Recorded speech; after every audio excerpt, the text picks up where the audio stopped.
Hey folks, good afternoon. It's good to get back in touch with you.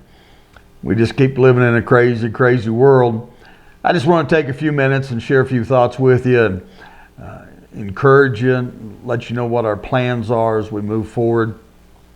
Thank you so much for being a part of Easter Sunday. What a great turnout. Cannot express the gratitude that I have for all the folks that were so involved in making that thing happen. It took so much behind the scenes work. It's crazy what was involved in that, from everything from, getting the property ready, and, Bob Thompson, who you'll hear from in a little bit, about our small groups. And I want you to listen to every bit of it, because it's going to be a vital part of our church future. And when I talk about church future, I'm talking about right now, because especially with what's going on with all the social distancing and in-home stuff, we're going to have to think church outside the box. We're going to have to get creative, and I think small groups is going to play a big, big part of us as we continue as a church to be connected. That's the key thing: connection, connection, connection. And we're doing the best we can in the circumstances to provide those opportunities. We have some of the Bible studies that are doing it on Zoom. David's doing his Thursday night on Zoom, and we're going to be getting in touch with you on a regular basis through different types of media. So stay in touch with Facebook, stay in touch with our website, keep watching your email, because we'll be sending you emails and also these videos. But Sunday was a great, great time. You know what was crazy about Sunday is we had a ton of first-time visitors. It was just amazing. And the remarks that we have gotten from that have been just overwhelming. So even in the midst of this pandemic and this trial, God's still blessing us as a church. I want to thank you for your faithfulness enduring the wind and weather. Believe me, it was no fun up there. I'm still cleaning dirt out of my nostrils and my ears, and every now and then I get a crunchy taste in my food, and I just know it's dirt still coming from somewhere. But we survived, and God was honored and glorified through all of that. So we're excited about that. The question is, are we going to do it again? The answer is yes, but we're working on some details, and there are just some things that we've got to work out. And one of the things that we have to take in consideration is the wind factor. We weren't able to have the band up there because the wind was so out of control. But it was pretty amazing how about 10:30, 10:35, the wind just went and just got a lot quieter. And then when God thought I said enough, he picked the wind back up, and then that was my signal to shut up. So I know some of you are thinking, could we get that wind in the auditorium when we get back in there? And that's okay. That's okay. I only have one feeling that can get hurt, and so it takes a lot less time to get over a bunch of feelings getting hurt. So that's okay if you're taking a shot at me right now laughing, because I know how some of you feel. But get over it. So a couple things I want to encourage you to do is, first of all, we don't know where this thing's going, folks. And as I've said from the beginning, and as you hear every day if you watch the media, life is not going to be the same, if ever, at least for a long, long time. They really don't have their hands around this thing yet. We don't know if there's going to be a shot that's going to help, with this flu, and this pandemic. And if it is, it'll probably be the first of the year, they're saying. And so we don't know what it's going to look like. We just know we're going to have to live life a little bit different and think through it. I'm not afraid of it, and neither should you. We just need to be wise about it, and that's just that simple. It's just about being wise. And folks, there is so many stories out there. There is so much chatter on the media and social media about, is this a conspiracy, and yada, yada, yada, yada, yada. And I just want to encourage you, don't get sucked up into that, okay? There's a lot of good humor out there, but don't get sucked up into that, because none of us really know. We have opinions, but what we need to do as believers is to maintain our attitude that honors Christ. Maintain our attitude that honors Him in the things that we say, the things that we do, because the world's watching. And I promise you, folks, I promise you, there is a possibility, I believe, and I really believe that there's going to be a large possibility, reality. I just don't know how big of reality it's going to be. But I really believe that during this time, it's causing people to slow down and to think. You know, teachers are going to find out that they're much more appreciated when kids go back to school. Because moms and dads that are home teaching are going to find out what it's like, what their kids are really like when they're locked up for 6-7 hours a day in a classroom. And parents are going to have a different perspective about their sweet little children. And during this time, families are having to reconnect. They're having to get to know each other. Not on the peripheral like we do, because we have our schedules where it's kind of like we get up in the morning and we hit the ground running. Everybody's got their schedule, and then we get back together. We spend a few hours in the evening as a family. We go to bed, we get up, and we do it again. And guess what? We're going to bed at night, and we're getting up, and we're looking at the same people all day long till we go to bed again. And so this is a time that families are having to learn to reconnect. And I think in the process, adults are thinking through their lifestyle, the schedules that they kept. They're reevaluating. Is it important to put that kind of emphasis on things that can be taken away so quickly? So I'm not sure how it's going to play out, but here's what I really believe in my heart.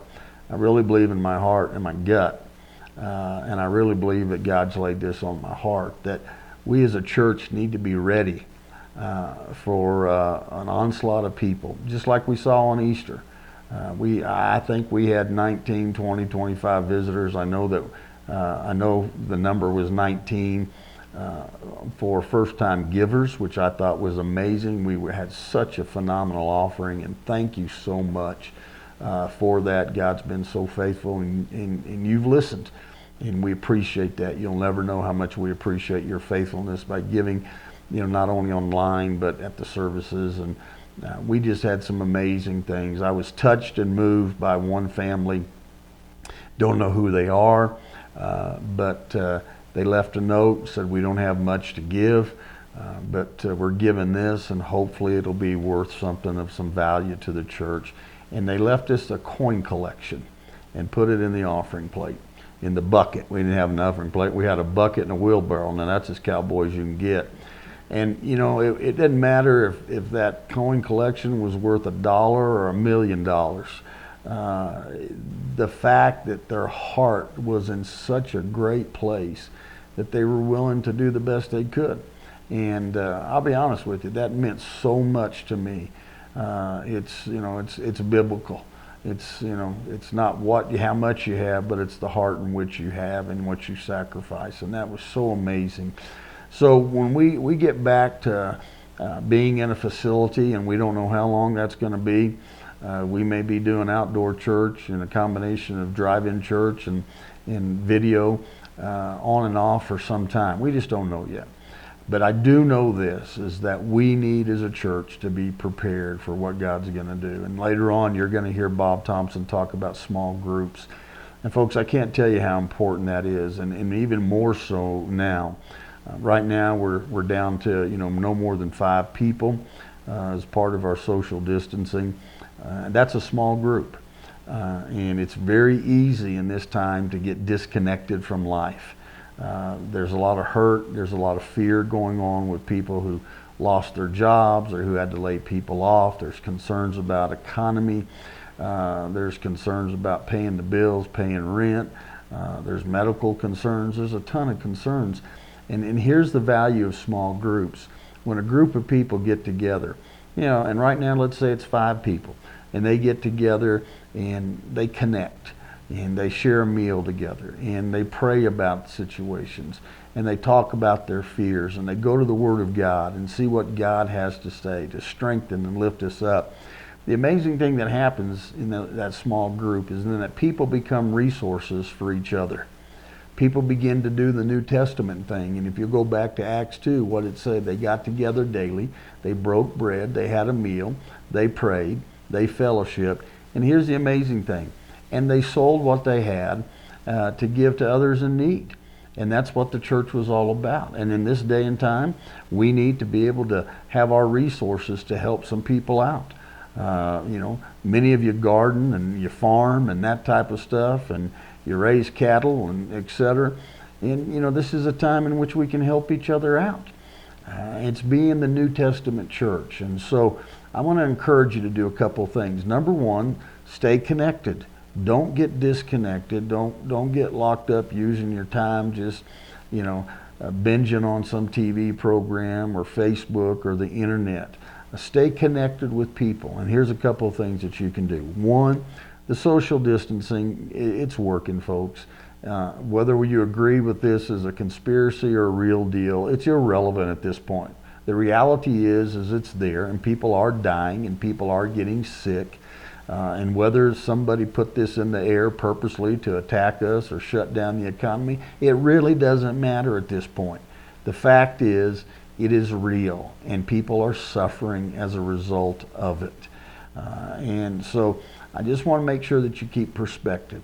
So don't sit in the house and get isolated and disconnect.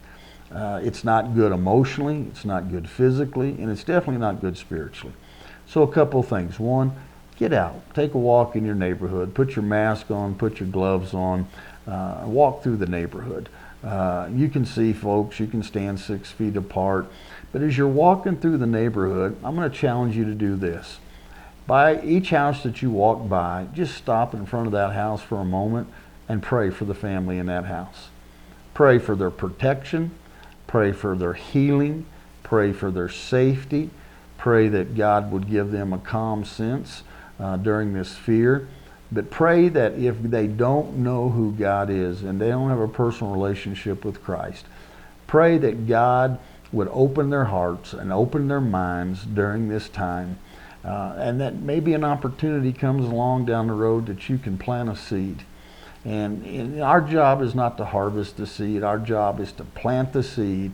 Somebody else comes along and waters it, and God gets the harvest.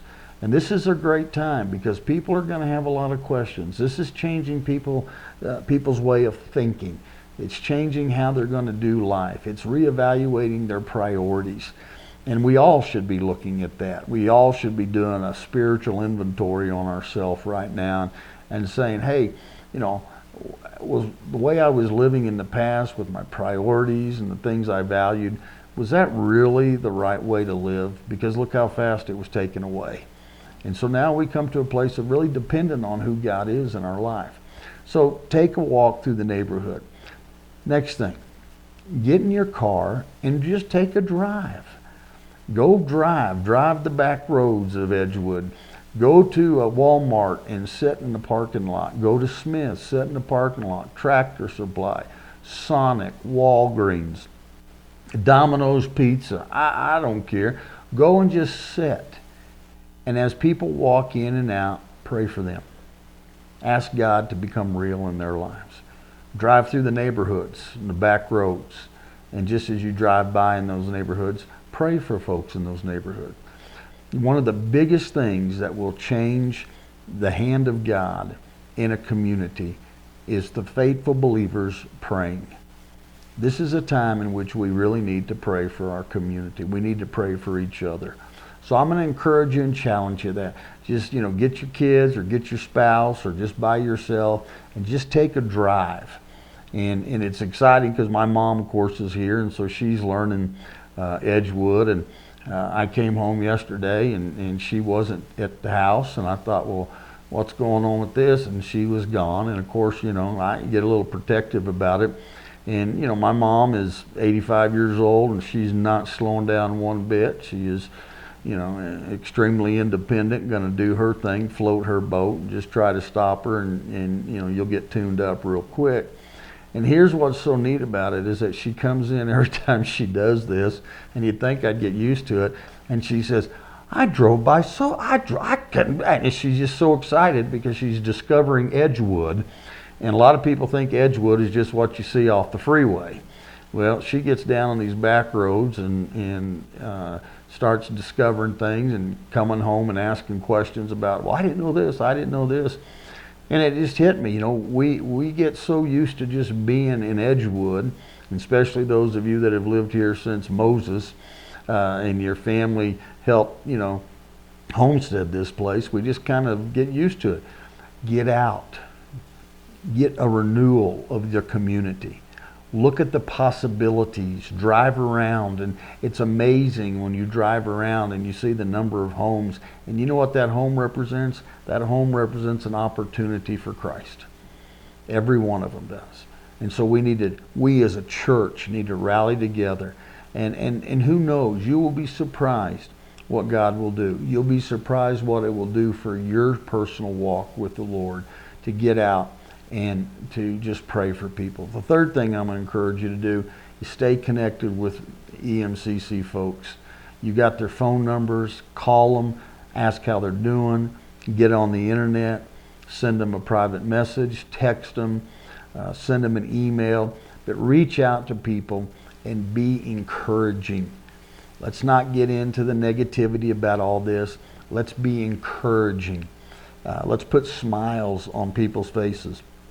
I've got 3 or 4 folks that send me emails on a regular basis, and it's just dorky cartoon stuff. And I just laugh. And it gives you, it lifts your spirit. So let's be the church to one another. Now, like I said, our future is we're planning on doing some things in the future. This week we're gonna do service back in the barn, and it'll be online and on YouTube. Just simply because of the snow, which we needed that moisture on the property. But we're going to let the property dry, and then next week we'll be getting back to you what we're going to do and what the process is going to do. We'll still follow all the procedures. If we go back to the property that we did with the parking and the mask and all of those types of things, we want to be responsible. We are being watched. I can promise you that. Churches are being watched. And with our church that got the publicity that we did, I know that for a fact that, we were on the radar screen to make sure that we were doing things correctly. If you've been following the news, you'll know that Legacy Church in Albuquerque has filed a lawsuit. I have been in touch with Legacy Church. I have talked with them regarding my concerns. And their concern primarily is the fact that at the very last minute on Saturday at 4 o'clock, the governor sent out a text telling people not to go to church. And Legacy had 30 people that were leading their service and their band and their sound and their lights and all their staff, and they're being told they can't have that. All they're asking in the lawsuit is to be able to continue to do that, but to minimize it to 20% in attendance. And it's the same thing that's being applied in businesses. So there is some positive feedback coming, that there may be some compromises that are made there, but just be praying about that because it does affect all of us. The drive-in church, we're good with that. I had a memo from the governor's office on the previous Thursday from Easter, stating what we could and couldn't do, and one of the things that she said that we could do was drive in church as long as we complied. And so we're good there, but there needs to be some changes made for the freedom of churches to be able to get together in small groups, to be able to get together in Bible studies and ministries, not to disconnect. So I'm fully aware of what's going on. As I said, I've been in contact with the folks at Legacy that are involved in this. And I've said, put our name on the list if you need another church to be on the list. Because we do need to take a stand, but we need to be wise about it at the same time. So I'm encouraging you, I'm challenging you, don't make yourself idle. Let me tell you, the longer you sit around and just become idle, the devil is going to come after you. All right? And let me tell you something. The only power that the devil has in our lives is that which we choose to give him. Let me say that. The only power that the devil has in a believer's life is that which we choose to give him. We can choose to buy into the negativity and the things that he throws in our mind. He's going after our mind. That's where he battles us. That's where he attacks us. And if you sit around you'll find yourself easily sucked into that negativity. Don't get caught up into negativity. Greater is he that is in us than he that is in the world. There is nothing that separates us from the love of God. Nothing. And I'm going to share this. We see what we see in the world, but what we don't see is what's going on in the spiritual realm. And I promise you, God is at work. This did not catch God off guard.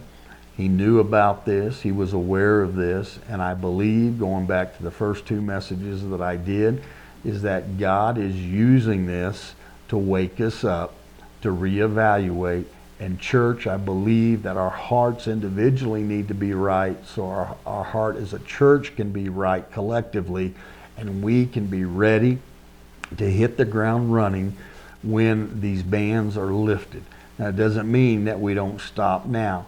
We're going to be talking more about small groups and introducing those to you and ways in which we can do that. And David will be working with Bob on getting this set up. So just want to encourage you, let you know I love you, let you know that we're more than conquerors, let you know that God has got your back, even though when you see he doesn't. I promise you, God will come through, God will be faithful, God will answer, but he'll do it in a way which is beyond our comprehension and our thinking.